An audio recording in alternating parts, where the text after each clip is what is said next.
up in the night, your heart fills with dread. Probably a murderer who wants you dead. It could be a ghost, a demon, or worse. Perhaps you're the victim of a witch's curse. It's hopeless, you're doomed. You'd call a priest if you could. You'd rather just listen to who? Sinisterhood.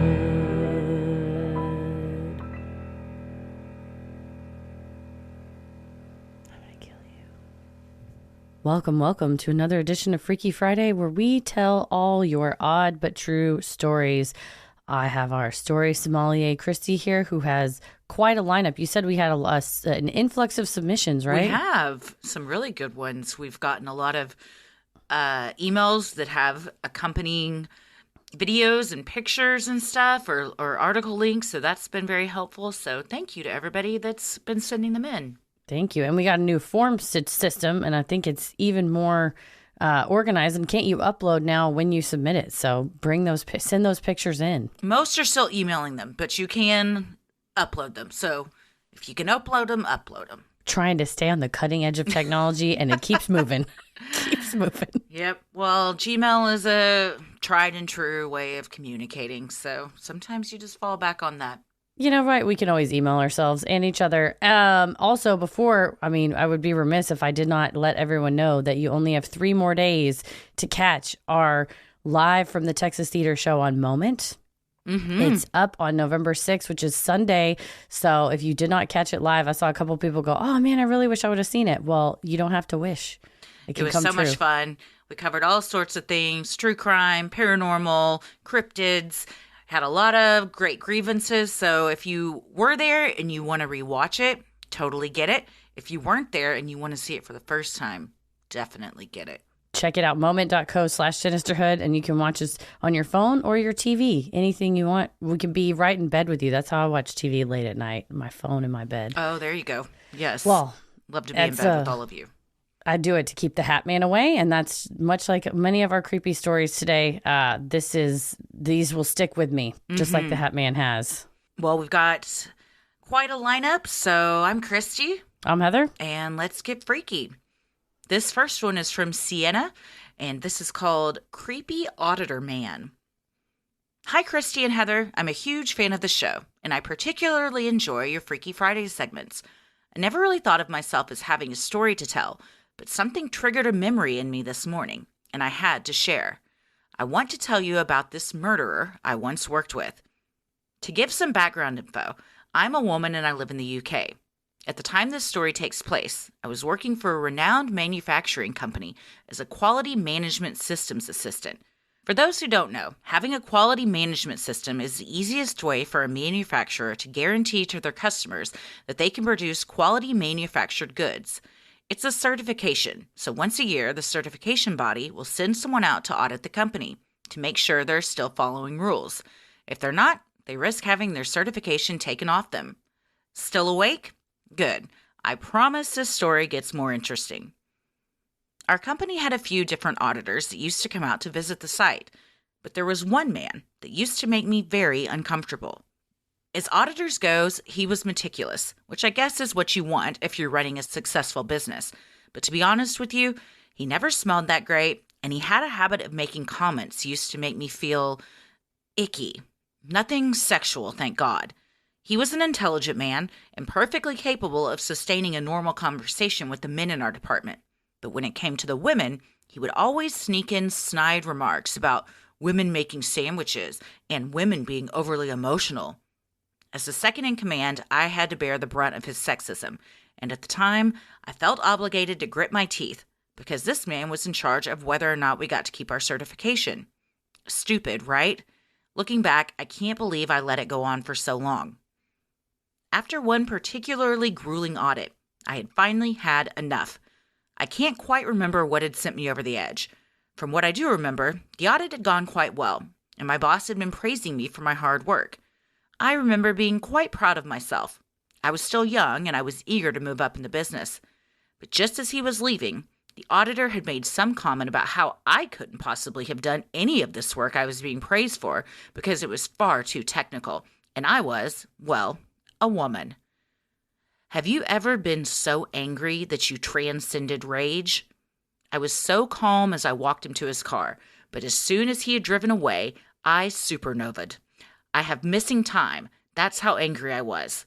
I told my boss that I was going to make a complaint to the auditing company, with or without his support. I didn't care if it jeopardized our certification or my future career prospects. I never wanted to see his fat, jowly face again. To my boss's credit, he backed me the whole way. Because I had been the one who was the first point of contact during these audits, I don't think he realized the full extent of the auditor's ass-hattedness.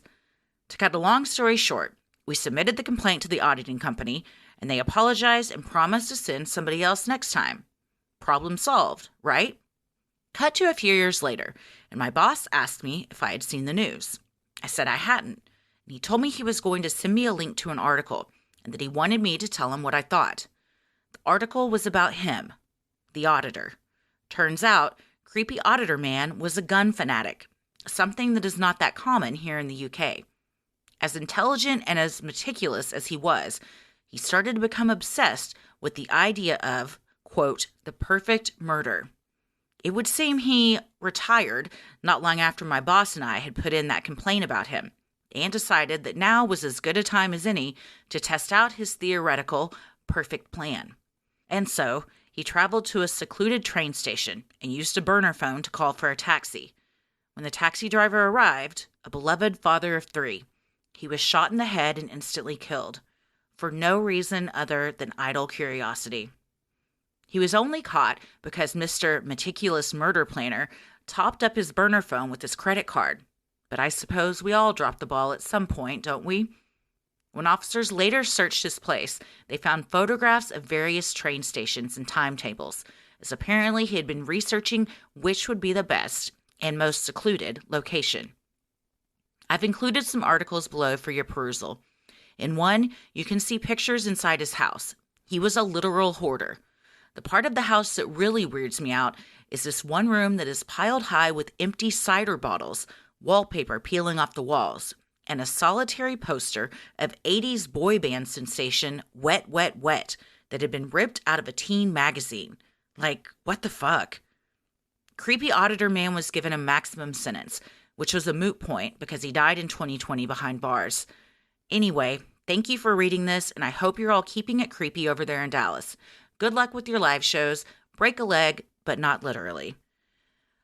This is a really, really sad story. The links that were included, I mean, we talk about people just going about their days doing absolutely nothing wrong.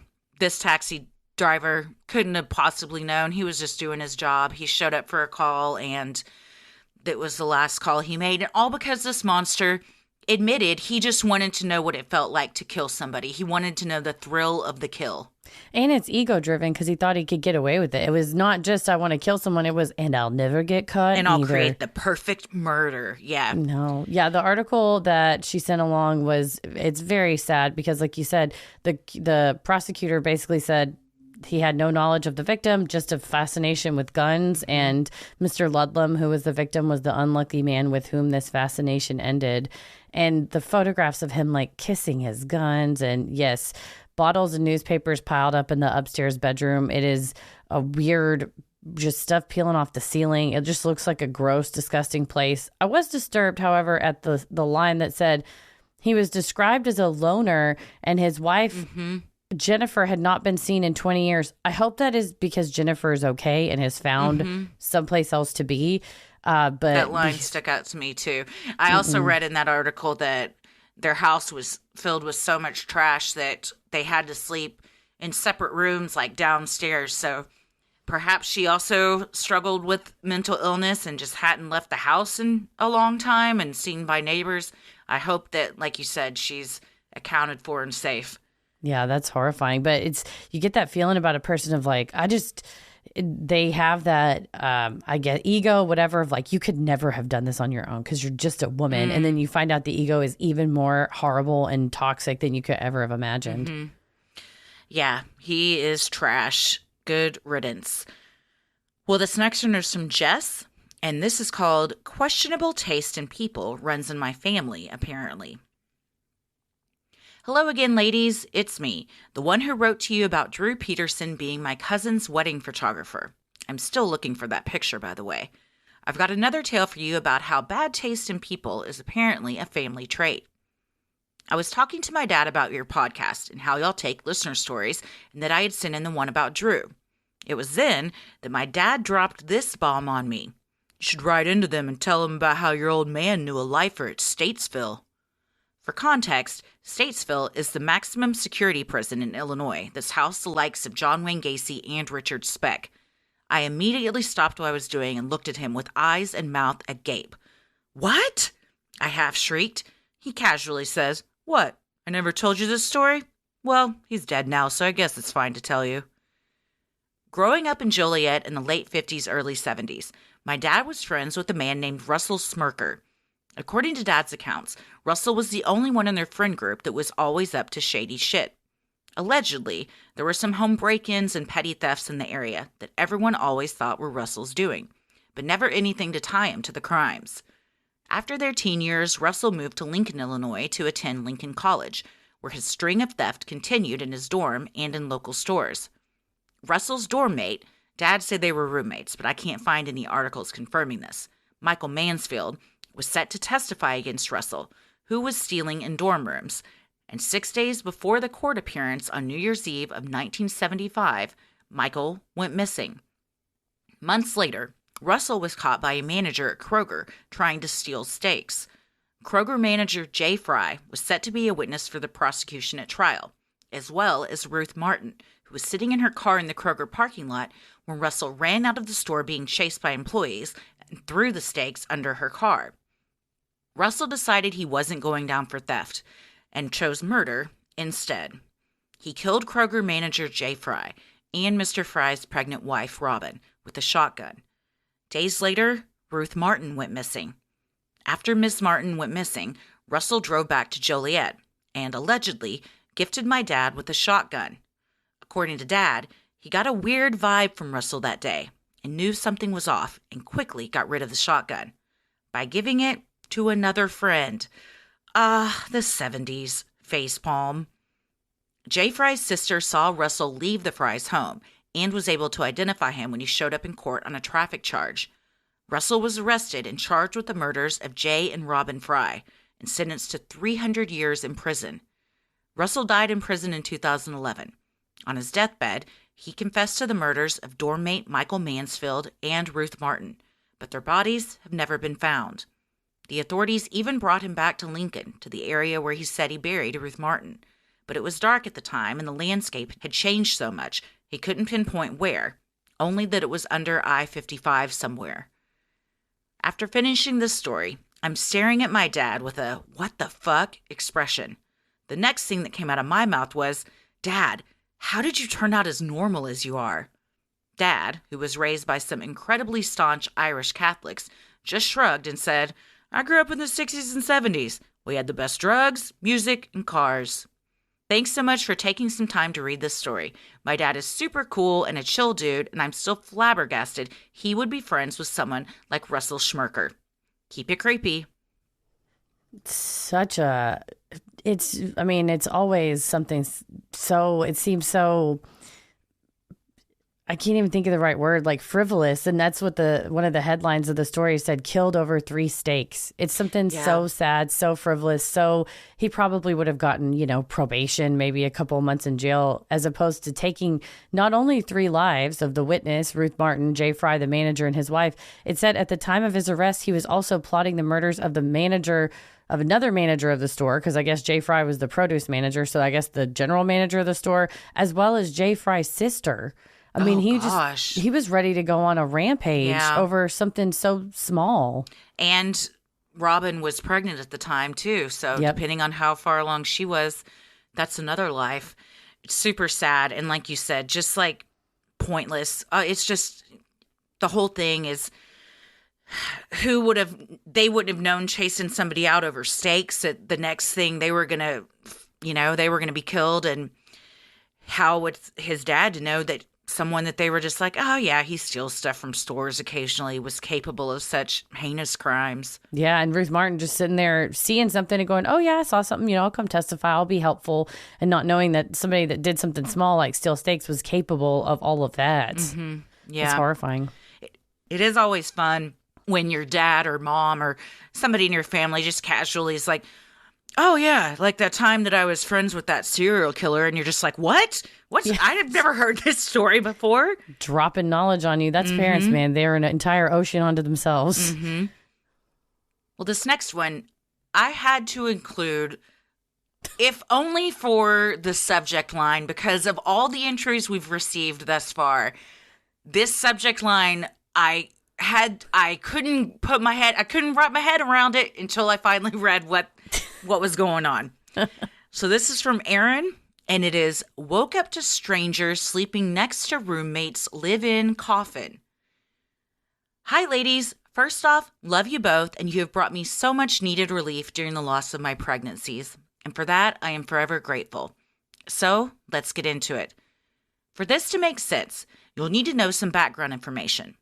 When I was young and dumb and in college, I thought it would be a great idea to move in with my then boyfriend, and now husband, and his 4 male roommates into a 2-bedroom rental. Yep, you heard that right. 5 people in 2 bedrooms. Because of the lack of privacy for 2 of my roommates, one of them decided he would essentially build himself what can really only be described as a live-in coffin. It was a large wooden box that was about 5 feet tall and the length of the couch. We literally had the couch pushed up against it. It was his space to sleep, and he could sit up in it. Anyway, one night my boyfriend, now husband, went to his night shift as a security guard, and the rest of us all went out and got up to what rowdy college kids in Northern California do in Humboldt County. But we all went out separately and came home at different times and went to bed. My husband returned home from his night shift and was out in the living room, where the couch and the live-in coffin were. When I woke up, he asked me who the guy asleep on the sofa was, and I said I had no idea. Strange, but it could have been a friend of one of our roommates. About an hour later, the live-in coffin roommate crawled out and came to our room and asked who the dude on the couch was. We said we thought he was with him since he was basically sleeping in his room with him, but he said no. Okay, well, it could have still been our other roommate's guest. So we waited. Another hour or so goes by, and our last 2 roommates wake up. Now we're all in the living room, while this dude is still asleep on our couch.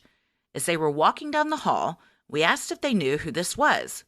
As we turned our heads to hear their answer, this very dude jumps off the couch and screams and growls at the top of his lungs and runs out our front door.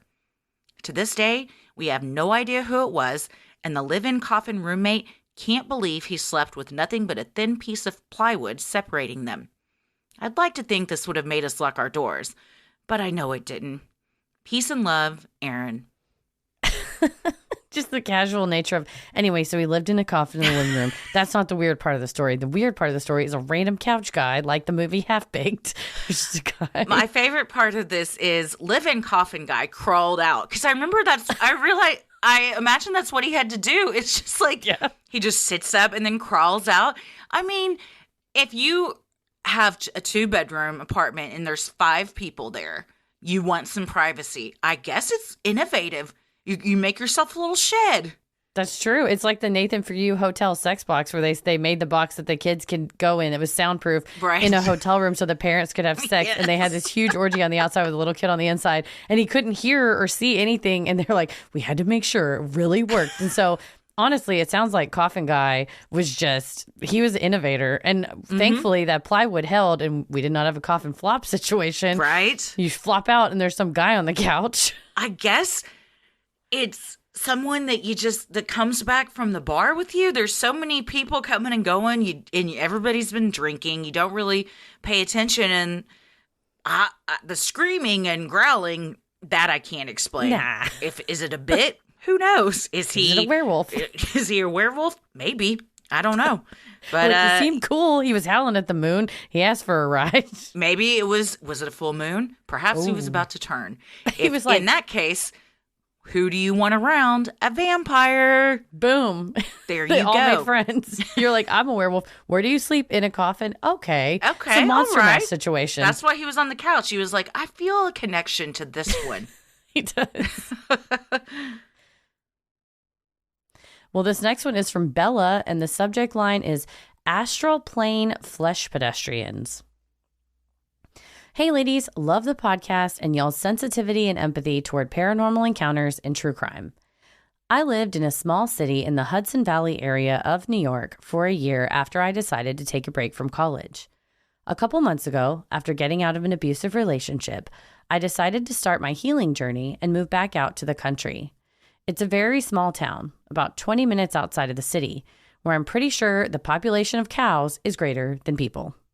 Anyway, I moved into a small apartment on the first floor of a house built sometime in the late 1800s on about 10 acres of land. It's really beautiful and idyllic. There's a cow farm across the creek and past the tree line. There's a beautifully maintained garden where apparently the original owners are buried somewhere near, but that's not something I want to explore. I got lucky with my upstairs neighbors, a kind elder of the Mohegan tribe, Miles, and his son. They quickly made me feel safe and welcome on the property. This is something I've really come to appreciate as a single 22-year-old moving to a new, unfamiliar town. I noticed an eclectic array of tokens and mirrors arranged around the property. Mirrors facing away from the house, giant stuffed animals in the tree lines, and fake snakes placed around the creek. I chalked it up to some spiritual practices my neighbors may have, and it always added charm to the property. Now, I've always had vivid dreams.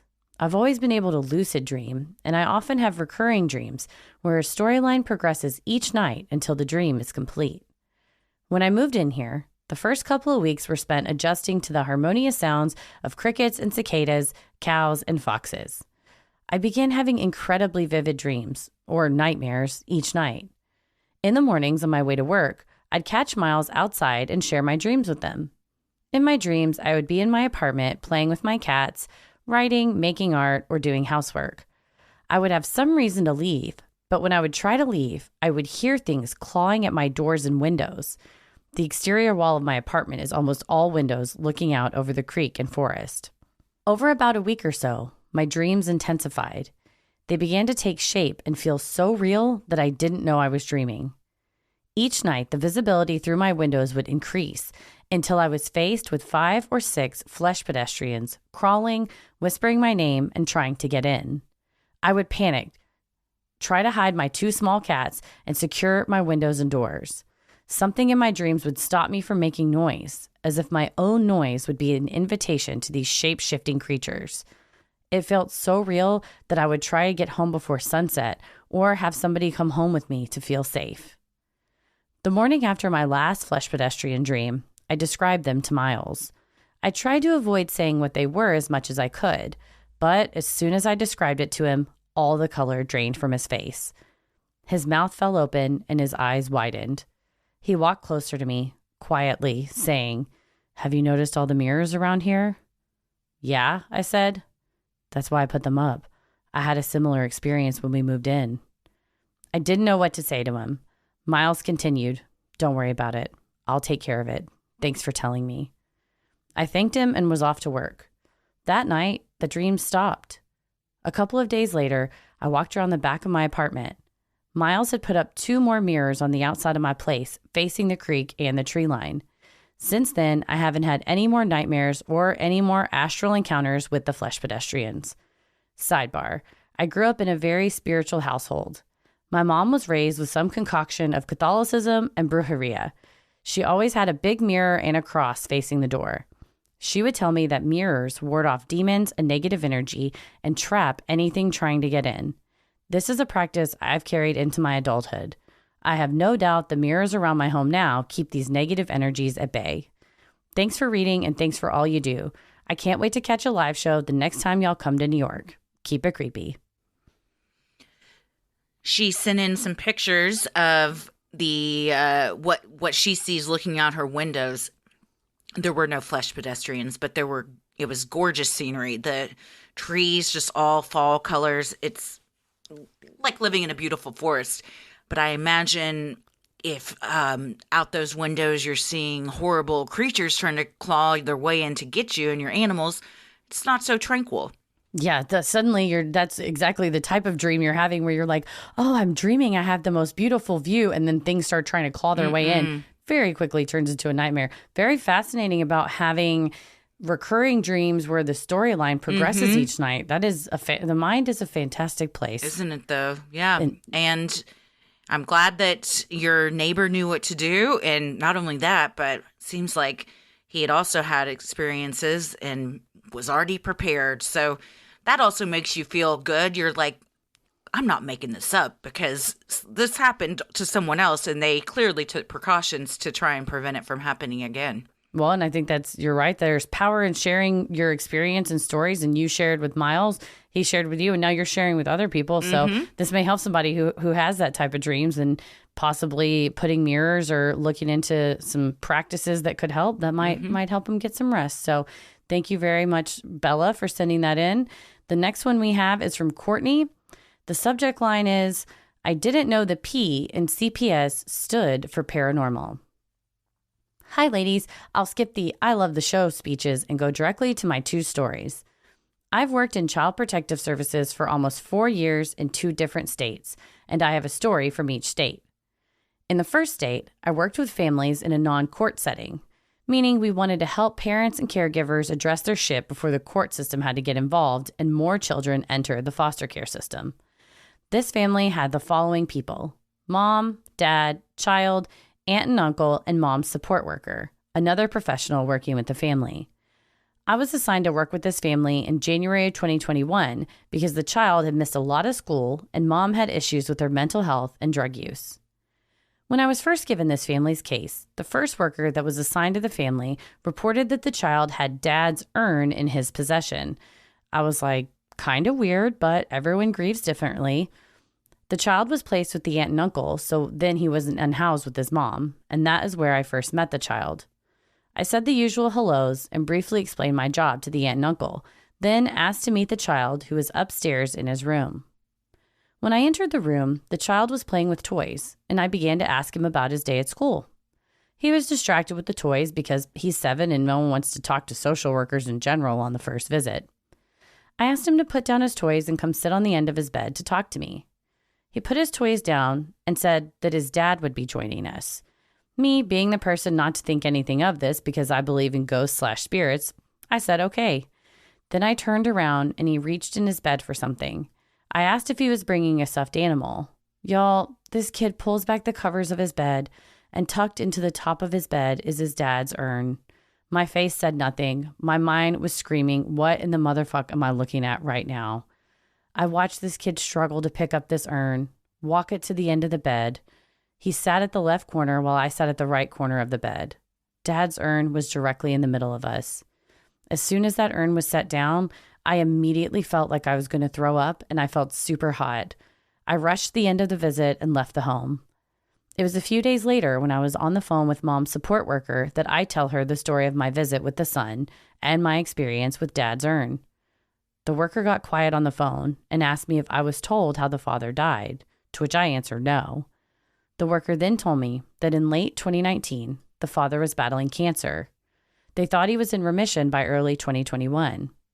In August 2021, the father was in a severe car accident where the steering wheel had gone into the dad's stomach. When the dad was examined in the ER, the family found out that the father's cancer was back, and to make shit worse, it had been located in the stomach, and the impact of the accident had caused pieces of the tumor to break off and metastatically spread to the rest of his body. Dad's health rapidly declined to where mom had to make the gut-wrenching choice to put the dad in hospice care. The dad died 3 days after being put in hospice. I think I was feeling the sickness in dad's last days, and that still creeps me out and makes me feel sad for this family to this day. I ended up leaving my job before the family's case closed out, so I truly hope mom got her shit together and both mom and child are getting the mental health help they need to process dad's death. My second story happened in the state I'm working in right now.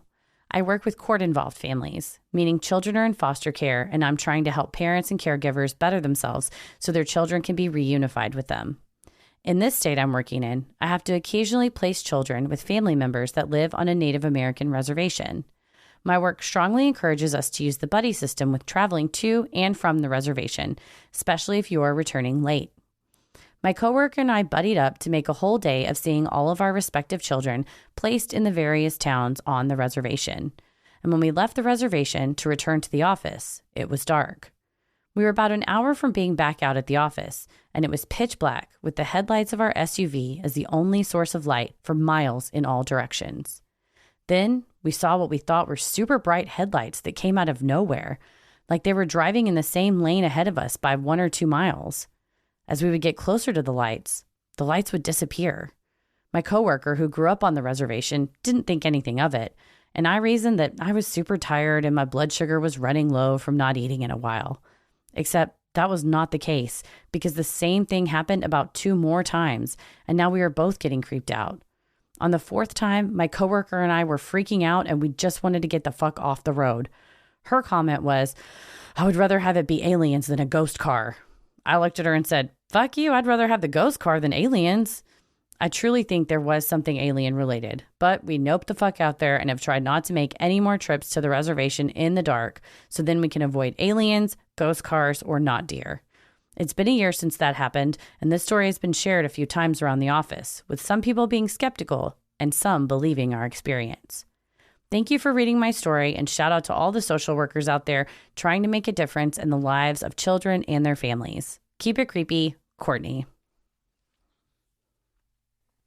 Well, first of all, it's very sad that this kid sleeps with his dad's urn in the bed, and I hope he's in therapy and getting the help he needs for multiple reasons. I was like, there's got to be something for a kid that's like a teddy bear, and if you want to incorporate the ashes somehow, that's more appropriate.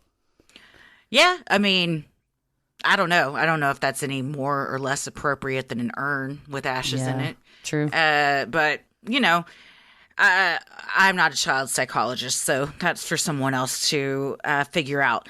I will say I spent a lot of time today thinking about, would I rather come upon a ghost car or aliens?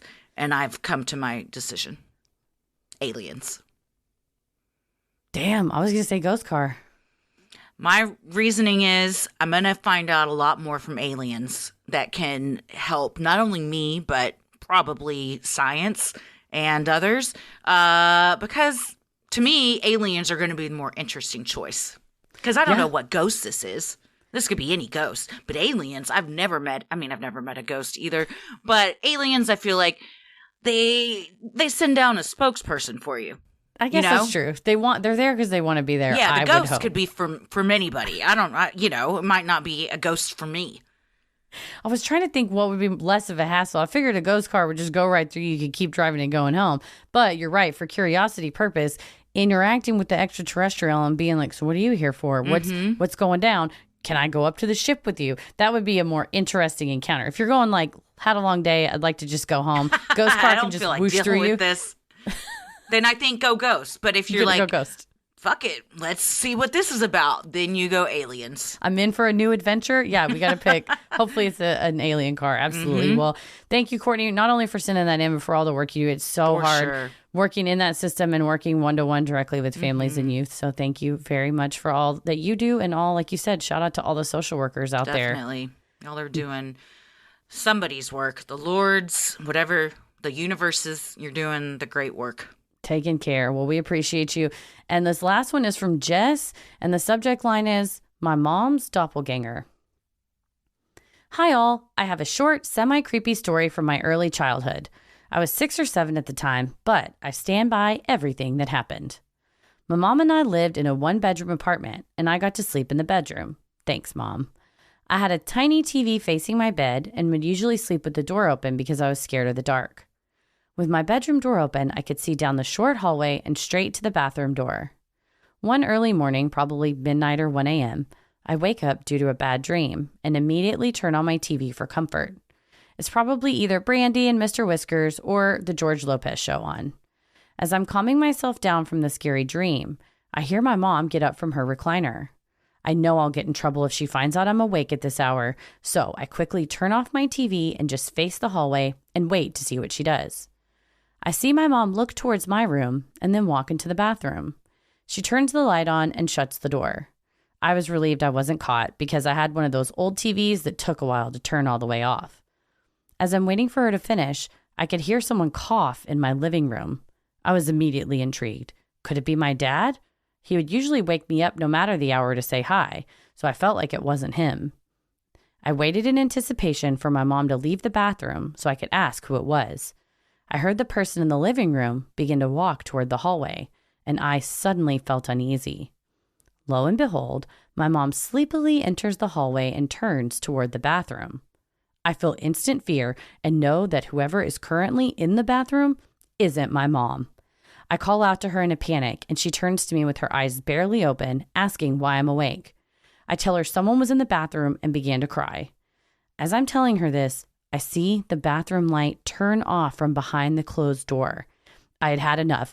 I jump out of bed and tell her not to go into the bathroom because something bad is in there. She said that I was dreaming. I wasn't, and that I needed to let her go to the bathroom. I agree, but only if we open the door together and check behind the shower curtain. We both cleared the tiny space, and there was no sign of anyone in there. I know what I saw, and I didn't sleep for the rest of the night.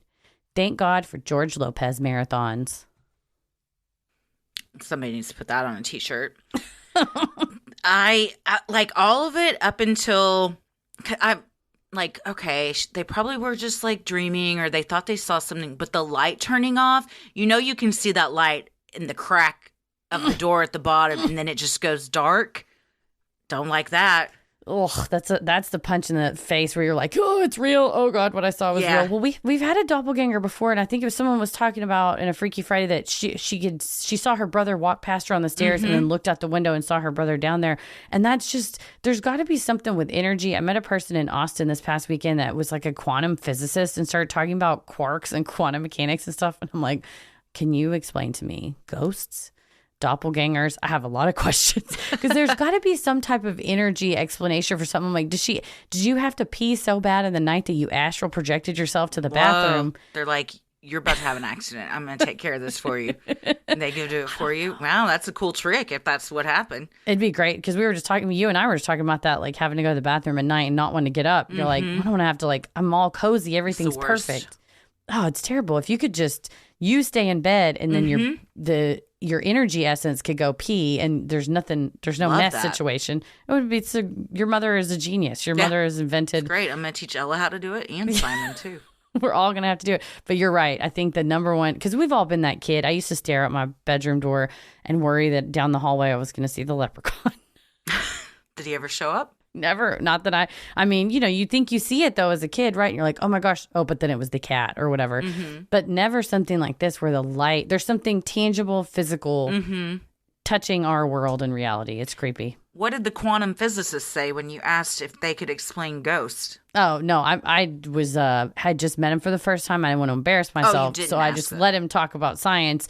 And then the conversation naturally, eased into something else. And I thought to myself, if I could corner him later, but he and his wife ended up leaving. Good for them. Good for them. I'd be curious as to what he would have said. If you're a quantum physicist listening to this, feel free to write us and let us know how ghosts work. There you go. The subject line is going to be, they don't. And then just link to a bunch of science articles. Well, these were fun. Some were not fun at all. But this last one, creepy. I like this type. It's creepy, but also kind of fun. Yeah, it's and not silly. Like, and we've all been there. The first one where like this guy is a literal monster that walks among us. Yeah. Horrible. Well, that's what Freaky Fridays are. They run the gamut of all sorts of freakiness. So thank you so much to everybody that's sent in your story. If you have an odd but true story, maybe you've encountered Bigfoot, you've seen a UFO, you've had a brush with true crime, or you felt the presence of an otherworldly being, send them in at sinisterhood.com/Freaky Friday. We love providing Sinisterhood to you at no cost, so if you like what you hear, consider supporting the show by donating to our Patreon. We're a small operation, creating the show for you by researching, writing, recording, and producing it ourselves. Any amount is sincerely appreciated and helps offset the cost of making and hosting the show. As a thank you, you'll also get some sweet perks like ad-free episodes, a Sinisterhood sticker, membership to our exclusive Patreon Facebook group for those in the Ruling the Airwaves and Getting Into It tier, a special shout-out on the show, a monthly bonus minisode, and patron-exclusive audio content including Am I the Asshole, Relationship Advice, Judge Christie, Dear Sinister, True Crime Headlines, and more. You also have the fun perk of access to our Discord server, where you can connect with other fans in real time and discuss the latest in true crime, share personal ghost stories, or just post adorable pictures of your pets. We hop on occasionally, and we host monthly Q&As on Crowdcast, where you can ask us all your burning questions. For patrons not in the U.S., you have the option to pay in pounds or euros, saving you the cost of the conversion fee. Annual memberships for all tiers are also now available, and those that select this option will be rewarded with a free month of membership. You also have the perk of voting on a live stream content that we do every month if you're in the Getting Into It tier. And just like the Q&A, we do a live stream of that. They're usually back to back. You take off, you make a long weekend out of it. And by that, I mean Wednesday through Sunday. Because they're usually Wednesday and Thursday. But they're always a ton of fun. Yeah, we think you deserve the weekend off. Well, for more details on all of this and specific member tiers, visit Sinisterhood.com and click Patreon on the top banner. So many of you have been tagging us in pictures of you sporting your sweet Sinisterhood merch. Keep those pictures coming. And if you want to get some cool Sinisterhood swag like t-shirts, mugs, totes, and even clothes for your kiddos, visit Sinisterhood.com, click on Shop on the top banner. The best thing you can do to help us grow is like, review, and follow on Apple Podcasts, Spotify, or wherever you listen to your podcasts. And please tell a friend who you think would like us to check us out. You can also share any episode by clicking the 3 dots in the top right corner. And share topic-based playlists from Spotify by visiting Sinisterhood.com/playlist. All of this means so much to us and really helps podcasts like us get more exposure. You can follow us on Instagram and Twitter at SinisterhoodPod and like us on Facebook at Sinisterhood. We are also on TikTok and YouTube at Sinisterhood Podcast. Christy, where can you be found upon the World Wide Web? I'm on Instagram at Christy M. Wallace and TikTok and Twitter at Christy or GTFO. Heather? I'm on Twitter at MCK versus the World, and I am on TikTok and Instagram at Heather versus the World. As always, the devil rules the airwaves. Keep it creepy.